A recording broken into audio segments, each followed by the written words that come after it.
If you would have asked me when I got into running 6 years ago what my favorite running shoe brand would be, I would have absolutely not said Asics. Probably when the last brand was said.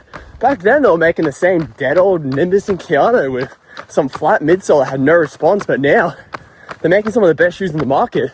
They have some great easy day options, some great race day options, and now they're really getting innovative and they're making shoes like this, the Asics Megablast. Rightio, now getting into the specs of the Asics Megablast. Starting with where the magic happens, the midsole.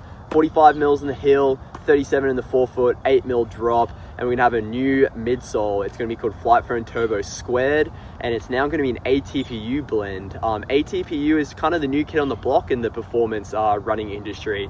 It's been used for years. Adidas Boost is an example of ATPU. Recently, Puma in the Fast R3 found that ATPU midsole is gonna be more economical than the PIBA-based midsole. So I guess other brands are now following suit. Asics also recently used it in their recent Metaspeed Tokyo super shoe range, the Edge in the Sky, and it's continued on to the Megablast, and yeah, it feels great on the foot. Super responsive and bouncy and light.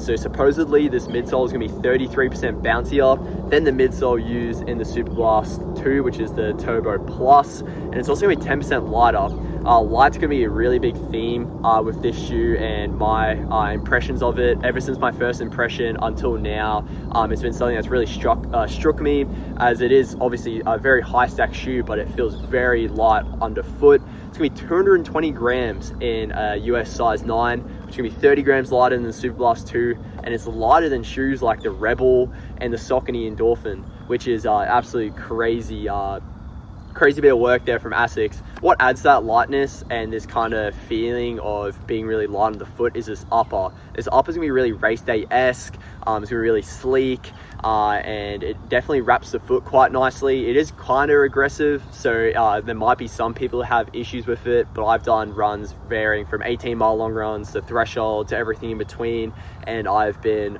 a-okay. In terms of durability and I guess the outsole in general, it was great on all surfaces I ran. I ran on track, trail, road, and it was great over all 3 different terrains. And you can see there I've got about 150 miles and no obvious signs of wear and tear. So I think I'm going to be able to get quite a few miles out of the Megablast.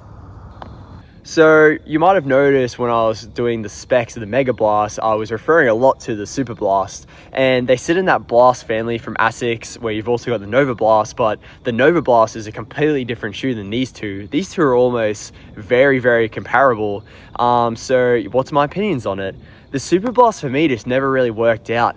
It felt almost like a cruise ship, which I mean that in a bad way and also a good way. I mean that in a bad way is that it feels really heavy for me and I really notice the stack height, but that's almost a good thing for when I really need something protective. So if I'm doing a long run after a race or I'm really beat up from double threshold, this is the shoe I've been wearing for that. But I know a lot of people like using it like I would use the Megablast. For me, this is kind of what I wanted the Superblast to be for me. I wanted it to be that super trainer that I could wear for my long runs to get a bit of extra protection. I could wear for quicker works like sub threshold. I could wear for easy runs that had some faster strides at the end.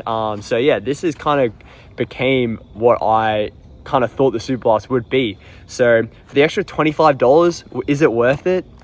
I think it is. Rightio, so how does this shoe fit into my rotation and how could it fit into yours? So I'm a pretty traditional guy when it comes to shoes. I like wearing traditional trainers for my everyday runs, and I kind of like to leave the super trainers for when they're needed, when I think they're required, which for me is definitely our Sunday long runs. My college program takes our Sunday runs pretty steady, and this shoe absolutely flourishes at that. As I've said many times, it's super light, it's responsive, but then you obviously got that super high stack height, so it's also protective for those later miles in the long run. In terms of other runs I'll do in it, I do also believe in not wearing carbon plated shoes for a lot of workouts. So this has been an option I've worn for especially sub threshold. I would definitely like to try it for a more, traditional threshold, or even maybe something even a bit quicker, because I think it would be pretty decent. Obviously it's pretty high stack, so it might be a bit tricky when you get to those really high end paces. But for how it can fit into your rotation, you can use it the exact same way I have. If you have more of a traditional easy day shoe, you have a workout shoe, and then you have something in the middle, I think this is the absolute best shoe on the market for that. Or if you really just want one shoe to do everything in, from your easy days, your long runs, your workouts, I think this is that shoe. Almost like if you're packing for a holiday and you can only pack one shoe, this would be it for me.